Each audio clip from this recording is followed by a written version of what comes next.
Hey guys, this is P Tiger and welcome back to my channel. और आज मैं आप लोगों के साथ एक वुल्वरीन की सीरीज को स्टार्ट करने जा रहा हूं जिसका नाम है वुल्वरीन वेपन एक्स, जो कि दरअसल एक तरह की लिमिटेड सीरीज है और इसके अंदर 16 इश्यूज हैं। अब मैं आपको थोड़ा सा बताना चलूं कि जिस टाइम पे इस सीरीज को रिलीज किया गया था यानी 2008 से 2010 के दरमियान, तो उस वक्त वुल्वरीन जो है एक बहुत ही जबरदस्त हाउस होल्ड नाम था कॉमिक्स के अंदर। मतलब वुल्वरीन जो है वो एक्समैन मूवीज की वजह से इतना ज्यादा पॉपुलर हो चुका था कि एक्समैन ओरिजिन वुल्वरीन उसकी एक अपनी मूवी आई थी। इसके अलावा वो हर एक कॉमिक के अंदर आपको नजर आ रहा था और उसके अपने भी 3-4 कॉमिक्स अपने ही नाम से चल रहे थे, जिसमें से हमें पता है कि वो एक्समैन की सीरीज के अंदर नजर आ रहा है, एवेंजर्स के साथ नजर आ रहा था, न्यू एवेंजर्स के साथ नजर आ रहा था और दूसरे एक्स फोर्स को भी वो चला रहा था, एक्समैन के कॉमिक्स में भी वो आ रहा था और डैकिन के साथ भी उसका एक अच्छा रोल चल रहा था जिसमें उसकी स्टोरी दिखाई जा रही थी रोमुलस के साथ। और इस तरह की और भी छोटी छोटी लिमिटेड सीरीज आई थी जिसके अंदर वुल्वरीन की हमने अपने एडवेंचर्स देखे थे।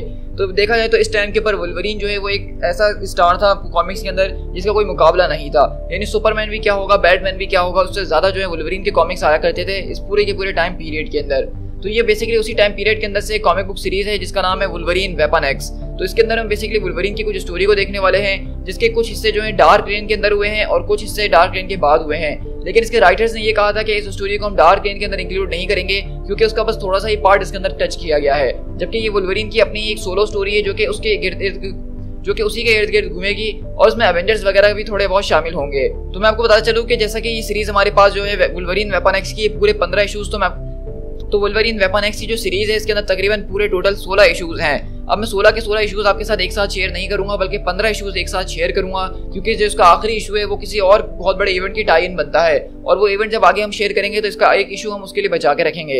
लेकिन ये 15 इश्यूज के अंदर हमारे पास तकरीबन 3 स्टोरी आर्क्स हैं जो कि डिफरेंट स्टोरी आर्क्स से वुल्वरीन के इर्द गिर्द घूमने वाले हैं। अब आज का जो हम पहला स्टोरी आर्क शुरू करने वाले हैं वो तकरीबन 5 पार्ट्स के अंदर है। तो जैसे जैसे मैं वीडियोस को आगे बढ़ाता रहूंगा तो आपको पता चलता रहेगा कि हम इस वक्त कौन सी स्टोरी आर्क को कवर कर रहे हैं।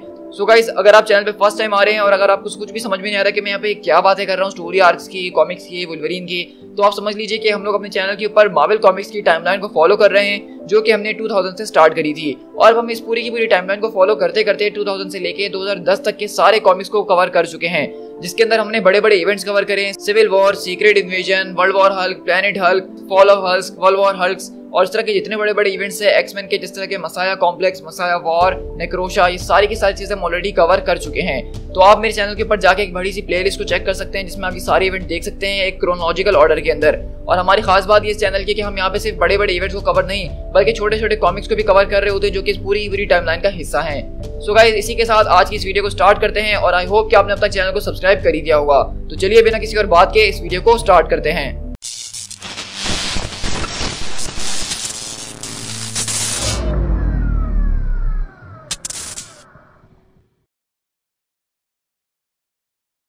हमारी कहानी की शुरुआत मंगोलिया के एक जंगल से होती है जहाँ पे हमें बेसिकली वुल्वरीन जो है इस कॉमिक को बताते हुए सुना रहा होता है कि ये जंगल कितना ज्यादा खतरनाक है।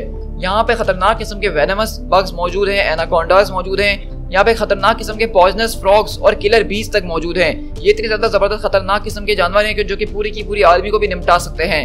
यहाँ पे तो कुछ पेड़ भी ऐसे हैं जो कि इंसानों को खा जाते हैं। मतलब तुम समझ ही सकते हो कि ये जंगल बहुत ही ज्यादा खतरनाक है। और उसी के साथ साथ हमारी स्टोरी को हम देखें तो यहाँ पे हम देखते हैं कि इस जंगल के अंदर यहाँ पे 2 बच्चे बैठे हुए एक स्कॉर्पियन के साथ खेल रहे होते हैं, यानी बिच्छू के साथ। लेकिन अगले पल उन बच्चों को पीछे से आवाज आती है किसी चीज की और जब अगले पल पीछे पलट के देखते हैं तो उनके ऊपर कोई चीज शूट करती है और वो सारे के सारे लोग वहां पे गिर जाते हैं। तो इतनी देर में हम देखते हैं कि वहां उस जंगल के अंदर एक आदमी यहाँ पे कुछ घास वगैरह काट के लेकर आ रहा होता है और वो देखता है कि उसके पूरे के पूरे गाँव के लोग जो वो मरे पड़े हैं, वहां पे कोई भी जिंदा नहीं है। लेकिन उसी आदमी के पीछे से उसको एक आहट आती है किसी की और वो पीछे पलट के उसके ऊपर वॉर करता है और वो आदमी सीधा अपना चाकू निकालता है और उस मिस्टीरियस आदमी के ऊपर वार करता है। लेकिन वो आदमी अपने हाथ से उस चाकू को रोकते हुए उसको पकड़ लेता है और उसको गला पकड़ते हुए बोलता है कि वेयर आर दे।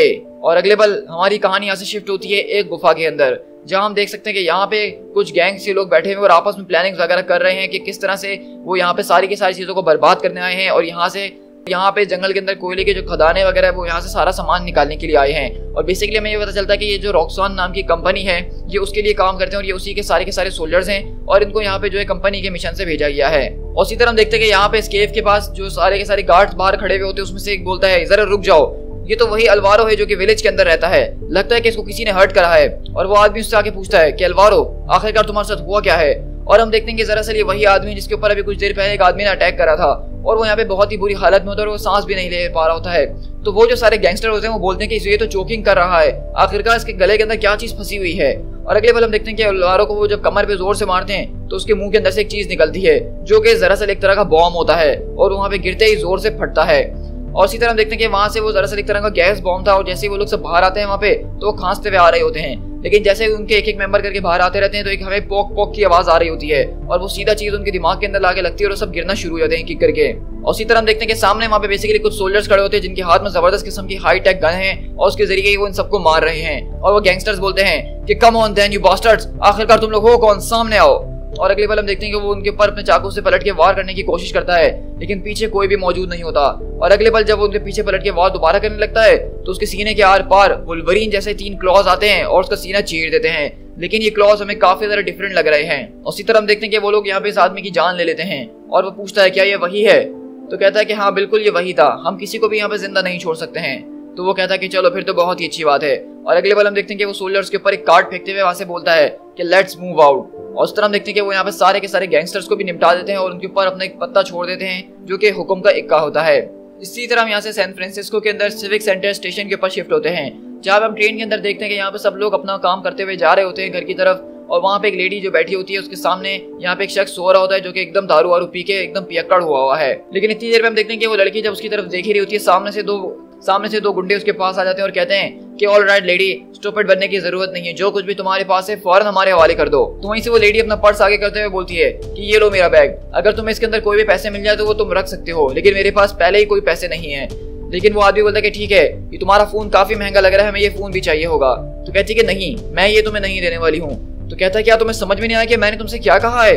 तो कहती है कि नहीं, मैंने कहा ना कि मैं तुम्हें फोन नहीं दे सकती हूँ, मैं एक रिपोर्टर हूँ और पिछले 3 घंटे से मैं एक रिपोर्ट जो अपने मोबाइल के ऊपर टाइप करते हुए आ रही हूँ और किसी तरह चाह रही हूँ कि वो पब्लिश हो जाए, तो मैं तुम्हें अपना ये फोन बिल्कुल भी नहीं दे सकती। उसकी वजह से मेरी पूरी की पूरी स्टोरी बर्बाद हो जाएगी। अगर तुम्हें मुझे गोली ही मारनी है तो तुम मुझे गोली मार सकते हो। तो वहीं से वो आदमी कहता है कि देखो या तो तुम मुझे फोन दे दो या मैं तुम्हें गोली मार डालूंगा, और अगर तुम्हें गोली खाने का इतना ही शौक है तो तुम वाकई में एक बहुत ही बड़ी स्टूपिड हो। तो बताओ कि तुम्हें क्या लगता है।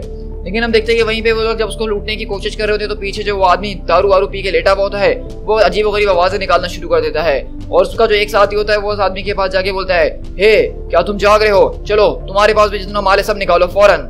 तो वो कहता है कि जाओ यहाँ से, मुझे सोने दो सुकून से। तो वो उसके ऊपर गन रखते हुए बोलता है, क्या तुम्हें ये महसूस हो रहा है पाल, ये एक गन है और इस चीज के जरिए मैं तुम्हारी जान ले सकता हूँ, आई स्वेयर टू गॉड। और ऐसा नहीं है कि हम पहली बार यहाँ पे किसी को लूटने आए हैं, हमने एक बार एक आदमी की जान ले ली थी सिर्फ इसीलिए कि उसके जेब में ज्यादा पैसे नहीं थे। तो तुम्हें लग रहा है कि मैं तुम्हारे साथ खेलने की कोशिश कर रहा हूँ, लेकिन वहीं से वो शख्स बोलता है कि नहीं नहीं पाल, मुझे तो तुम्हारे ऊपर बिलीव है कि तुम बिल्कुल सच कह रहे हो। तो वहीं से वो कहता है चलो अच्छी बात है, फिर जो कुछ भी फौरन से निकालो। लेकिन अगले बार हम देखते हैं कि वो आदमी बोलता है, व्हाट द, आखिरकार ये क्या हुआ, मेरी गन कहाँ गिर गई। और अगले पल हम देखते हैं कि हमें सिर्फ एक स्लैश की आवाज आती है और अगले पल वो आदमी जब अपना हाथ ऊपर करके देखता है तो उसका हाथ वहां से गायब हो चुका होता है और ये देख के वो बेहोश हो जाता है, क्योंकि वो शख्स जो कि इस बस के अंदर सो रहा था वो कोई आम आदमी नहीं बल्कि लोगन यानी वुल्वरीन था और वो उस आदमी का हाथ वहां से गायब कर देता है। और वहीं से लोगन बोलता है, अगर तुम सारी जिंदगी सुकून से बैठना चाहते हो कंफर्टेबली तो इस गन को फौरन से ड्रॉप कर दो, वरना तुमने अब तक अंदाजा लगा ही लिया होगा कि मैं ये खंजर अब तुम्हारे कहाँ घुसाने वाला हूँ जहाँ पे तुम्हें सबसे ज्यादा दर्द महसूस होगा। और ये देख के हम देखते हैं कि उस आदमी के छक्के छूट जाते हैं और हम देखते हैं कि जैसे ही वो ट्रेन रुकती है तो वो आदमी अपना पिछवाड़ा पकड़ते हुए वहां से भागते हुए जा रहा होता है। तो वो लेडी बोलती है कि ओह माय गॉड, तुमने तो उसको। तो लोगन बोलता है कि हाँ यू आर वेलकम। तो वहीं से वो लेडी बोलती है जरा 1 मिनट रुक जाओ, तुम ऐसे नहीं जा सकते हो, आखिरकार तुम हो कौन, मुझसे ज्यादा बात करने की कोशिश मत करो, और अगर कॉप्स तुमसे कुछ पूछने की कोशिश करें तो उनको बता देना सिर्फ एक आदमी आया था जिसके पास क्लॉज थे, वो समझ जाएंगे कि तुम्हारा क्या मतलब है। तो वो लेडी बोलती कि तुम तो एक्समैन में से एक हो ना, मैं सही कह रही हूँ, वुल्वरीन, तुम वुल्वरीन हो, मेरा नाम मेलिटा गार्डनर है, मैं रिपोर्टर हूँ फॉर द पोस्ट। तो वहीं से वुल्वरीन बोलता है कि अच्छा, तब तो हमारी बातचीत बिल्कुल भी नहीं हो सकती है क्योंकि रिपोर्टर्स को तो मैं बुली करता हूँ।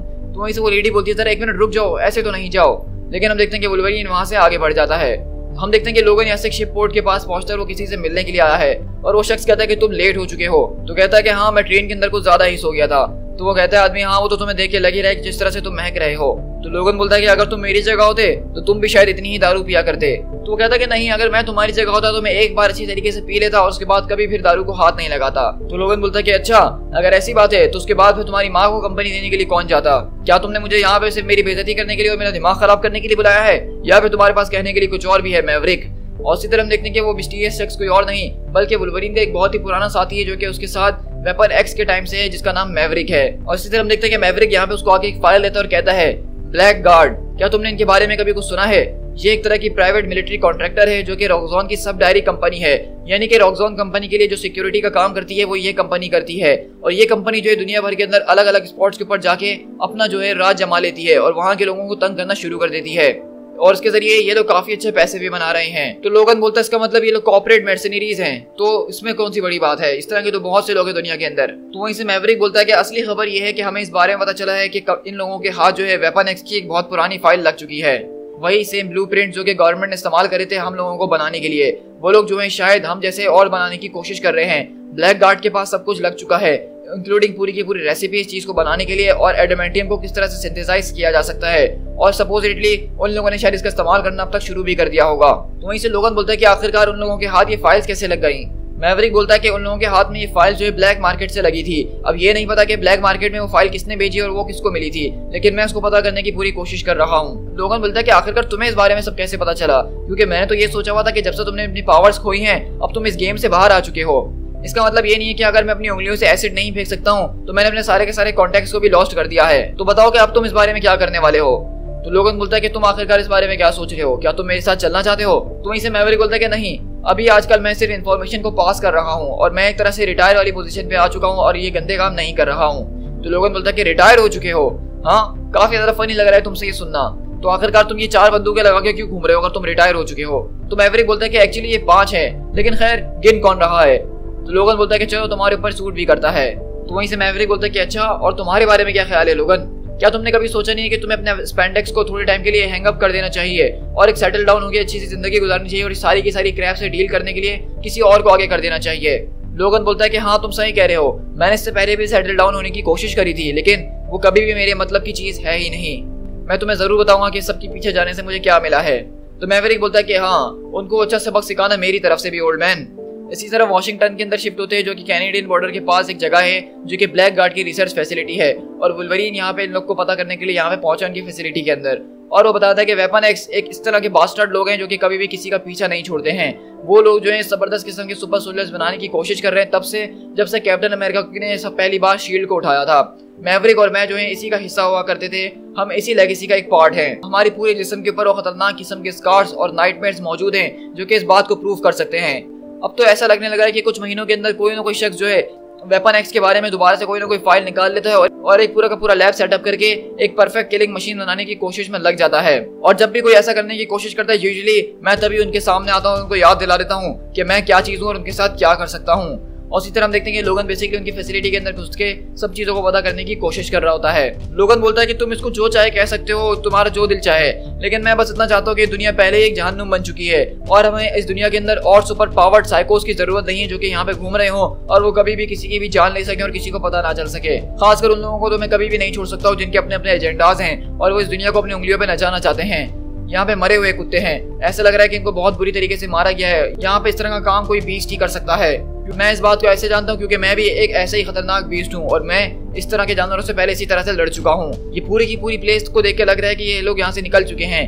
ब्लैक गार्ड यहाँ पे जो कुछ भी करने की कोशिश कर रहा था देख के तो ऐसा ही लग रहा है कि वो ऑलरेडी कर चुके हैं।